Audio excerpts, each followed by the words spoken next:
Welcome back traders. मैं शिवम आप सभी का एक नई वीडियो में स्वागत करता हूं। ट्रेडर्स, चलिए जल्दी से देख लेते हैं कि आखिर ऐसे वोलेटाइल मार्केट्स को किस तरीके से हैंडल करना चाहिए। कहाँ कहाँ पे पॉसिबल प्राइस एक्शन दिख रहा था जहां पर हम ट्रेड बना सकते थे, मैंने कहाँ कहाँ पे ट्रेड लिया, और आज के दिन की कंप्लीट प्राइस एक्शन एनालिसिस को। Let's begin with the opening. आज ओपनिंग हमें गैप अप देखने को मिली थी, काफ़ी कंफ्यूजिंग थी। कुछ लोग को मतलब कुछ अकाउंट्स में यहाँ ओपनिंग दिखा रहा था, कुछ अकाउंट्स में यहाँ कहीं ओपनिंग था इस जगह के आसपास। तो खैर छोड़ते हैं उसको। सबसे ज़्यादा जो डिफरेंस था वो फर्स्ट कैंडल पे था, जो फर्स्ट मिनट की फर्स्ट कैंडल है उस पे था। तो हम एक मिनट के लिए इग्नोर करते हैं कि ये फर्स्ट कैंडल ऊपर कितना तक गई थी, उससे फर्क नहीं पड़ता। लो ऑलमोस्ट सब में सिमिलर लगा हुआ था। तो पहला ट्रेड कहाँ पे लिया था मैं उसको डिस्कस करता हूँ, और एग्जैक्टली बात करता हूँ कि आखिर किस तरीके से मॉर्निंग में हमारी साइकोलॉजी रहनी चाहिए, ठीक है। और यहाँ पे मैं आपको फिबोनाची का भी एक यूज़ बता दूंगा कि फिबोनाची किस तरीके से यूज़ किया जा सकता है। यहाँ पे देखो, कल मार्केट की क्लोजिंग इस जगह पे थी। मार्केट फर्स्ट कैंडल से आके गैप फिल करता है। मैं हमेशा सुबह कहता हूँ एनालिसिस स्ट्रीम में कि गैप फिलिंग मार्केट को एक टास्क है। टास्क मतलब आप समझ रहे हो ना। अगर आपको 10 काम दिए हुए हैं तो आप पहला काम करोगे, और जब आपका पहला काम पूरा हो जाएगा फिर आप रुकोगे और आप सोचोगे कि मुझे अगला काम क्या करना है, उसको कैसे करना है। मतलब आपका एक मोटिव पूरा हुआ तो फिर नेक्स्ट एनालिसिस आपकी स्टार्ट होगी। तो उसी तरीके से गैप फिलिंग मार्केट का एक मोटिव रहता है। गैप फिलिंग डन हुआ तो अब मार्केट नेक्स्ट एनालिसिस करेगा उसे क्या करना होता है। गैप फिलिंग एक सपोर्ट और रेजिस्टेंस की तरह एक्ट करता है। इस चीज़ को हमेशा ध्यान रखिए कि मार्केट में गैप फिल हुआ है तो वहां पर मार्केट सपोर्ट ले सकता है। और अगर मान लो कि इस तरीके से मार्केट आ रहा है नीचे से और यहाँ गैप फिल हुआ तो यहाँ से रेजिस्टेंस लेके नीचे आ सकता है। तो यहाँ पर गैप फिलिंग होता है और मार्केट में एक अपसाइड मूवमेंट आपको देखने को मिलती है ऊपर की तरफ। ये चीज़ ध्यान रखना चाहिए कि सपोर्ट की तरह तो एक्ट कर रहा है, लेकिन आपको इमीडिएटली इस पे बाइंग नहीं कर लेना है। आपको बाइंग हमेशा नहीं करना होता कि आप आए यहाँ पर आपने बाइंग कर लिया।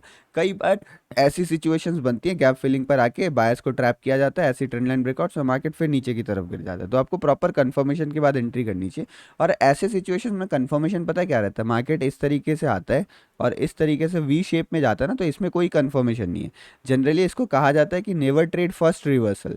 मार्केट किसी लेवल से पहली बार रिवर्स करने की कोशिश कर रहा है, उसको ना ट्रेड करो। जैसे आप ये देख रहे हो, यहाँ से डायरेक्ट वी शेप वाला रिवर्सल है, तो ऐसे रिवर्सल ट्रेड को जनरली अवॉइड करना चाहिए। अगर आप एक ट्रेंड ट्रेडर है तो मतलब आप ट्रेंड के साथ ट्रेड करते हैं तो आपको ये अवॉइड करना चाहिए।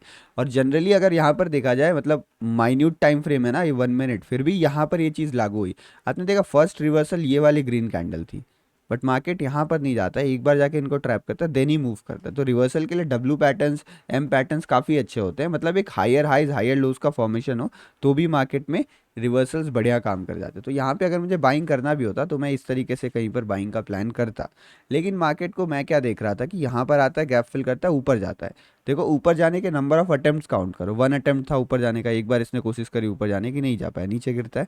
नीचे गिरने के बाद एक चीज़ मैंने नोटिस किया कि यहाँ पर हायर, मतलब ऊपर से तो ठीक है, मान लो हाई यहाँ लगाओ, हाई यहाँ लगाओ, कुछ भी लगाओ, बट एक लोअर हाई तो बना।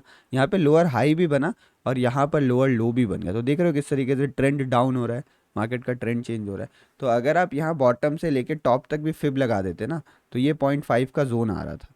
मार्केट दोबारा ऊपर जाता है, इस लेवल को नहीं क्लियर कर पाता, नीचे आता है, नीचे से फिर ऊपर जाता है, फिर से इस लेवल को क्लियर नहीं कर पाता है। और अगर एक चीज़ आप और नोटिस करोगे तो यहाँ पर 1 2 3 थ्री टाइम टच हो चुका था, फोर्थ टाइम पे ब्रेक डाउन आना होता है। तो मेरी एग्जैक्ट एंट्री इस लेवल पे हुई थी, इस वाले लेवल पे मेरी एंट्री हुई थी। ये रीज़न वन था जो मैंने आपको यहाँ चार्ट पे समझाया। एक रीज़न और था, यहाँ पर देख रहे हो ये ट्रेंड लाइन था, ट्रेंड लाइन का फेक ब्रेकआउट आया हुआ था, तो यहाँ पे बायस ट्रैप हुए थे। अब मार्केट के नीचे जाने के चांसेस इंक्रीज हो चुके थे। नेक्स्ट सबसे इंपॉर्टेंट रीज़न जो मेरे इस ट्रेड का था वो ये था कि मार्केट में कल के दिन से एक इंपॉर्टेंट ट्रेंड लाइन आ रही थी। इस ट्रेंड लाइन की बात कर रहा हूँ मैं, ये ट्रेंड लाइन आपने देख रहा है, मतलब आपको दिख रही होगी। यहाँ पर आप देखो, एक बार, दो बार, तीन बार, चार बार, मल्टीपल बार टेस्ट कर चुका था। और फिर एग्जैक्ट यहीं से जब ऊपर गया तो इसने कंफर्म कर दिया कि इस ट्रेंड लाइन को भी आज मैं फॉलो कर रहा हूँ। और फिर जब ब्रेक डाउन आया तो मल्टीपल रीजन से फिर मैंने यहाँ शॉर्ट का ट्रेड लिया था। मेरा पोजीशन आप बिलीव नहीं करोगे, बट इस जगह के आसपास कहीं कट गया मेरा पोजीशन, मैं थोड़ा एग्रेसिव ट्रेल कर दिया। तो ये तीन जो प्रॉफिट्स है वो मेरे से मिस हो गए। ऐसे सिचुएशंस में आपको कोशिश ये करनी चाहिए ना कि आप पूरा प्रॉफिट पकड़ रहे होगे। ऐसे ही कुछ ट्रेड्स होते हैं जो आपको 2 3 ट्रेड का लॉस निकाल के दे देते हैं, तो ऐसे ट्रेड्स पकड़ना ज़रूरी होता है। मार्केट नीचे आता है, नीचे आने के बाद ये 0.6 का लेवल था। 0.6 का लेवल कैसा, मैं अगर कल के डे लो के आसपास से ना, यहाँ से लेके अगर डे हाई तक मैं ड्रॉ करता हूँ फिब, देखो अगर फिब ड्रॉ करता हूँ तो यहाँ पर आप नोटिस करोगे 0.6 का लेवल आ रहा है, तो ये डॉट टू डॉट 0.6 का लेवल था और यहीं से मार्केट रिवर्स किया ऊपर की तरफ। 0.6 मतलब ऐसा जोन जहाँ से मार्केट का लास्ट लाइन ऑफ डिफेंस है, मतलब अगर मार्केट को अपना करंट स्टेटस मतलब यहाँ से जो अपसाइड मोमेंटम आया था उसको उसको बचा के रखना है, तो यहाँ से उसको ऊपर जाना पड़ेगा। तो यहाँ से वी शेप रिकवरी आती है। वी शेप रिकवरी में जनरली मैं ट्रेड नहीं लेता, तो मैं ट्रेड नहीं कर पाता हूँ। उसके बाद एक छोटा सा ट्रेड रिट्रेसमेंट पे यहाँ पर लिया था मैंने। ये रिट्रेसमेंट दो चीज़ का था, 42,000 लेवल भी यहाँ पे रिटेस्ट हो रहा था और प्लस यहाँ पे मेरा कोई सेटअप था, उसके हिसाब से मैंने यहाँ पर ट्रेड लिया था अपना।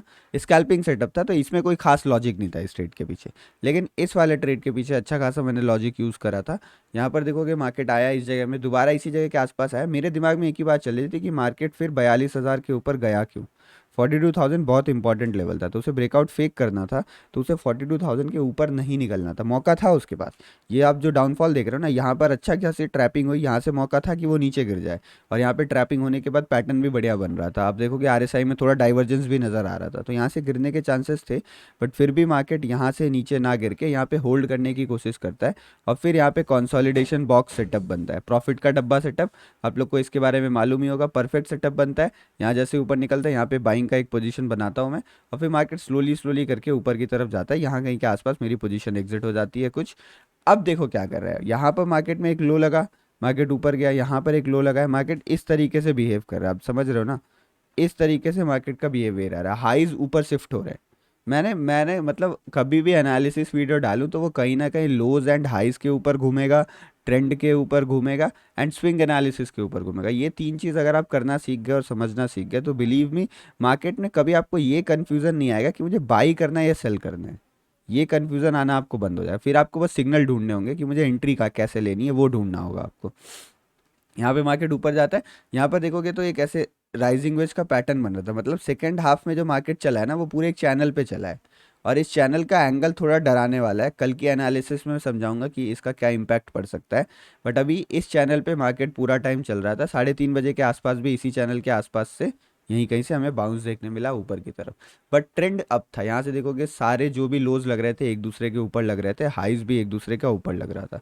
तो यहाँ पर वी शेप रिकवरी आया और फिर मार्केट एक चैनल में फंस गया। ये आज का दिन था। तो चैनल्स में जब भी मार्केट रहता है ना, तो उसको भी आप प्रॉपर्ली यूज़ कर सकते हो। किस तरीके से, अगर देखो चैनल क्लियर क्या हुआ, इस जगह के आसपास जाके चैनल पे क्लैरिटी आई थी यहाँ पे कि ट्रेंड लाइन बन रहा है, उसका फेक ब्रेकडाउन आ रहा है, तो मार्केट यहाँ से ऊपर जा सकते हैं, तो यहाँ पर बाइंग कर लिया। अब यहाँ पर दो लाइन्स मिल गई थी, तो दो लाइन्स के बाद तीसरी बार यहाँ पर आप सेल कर सकते थे और फिर यहाँ पर बाई कर सकते थे, सेल कर सकते थे। तो ऐसे 3-4 बार आप कर सकते हो, मतलब 2 बार नीचे मान लो, 2 बार ऊपर मान लो, उसके बाद किसी ना किसी एक तरफ ब्रेकआउट ब्रेकडाउन देगा, बट आपको चैनल पे भी 2-3 छोटे छोटे ट्रेड्स मिल जाते हैं, तो ये काफ़ी अच्छा रहता है।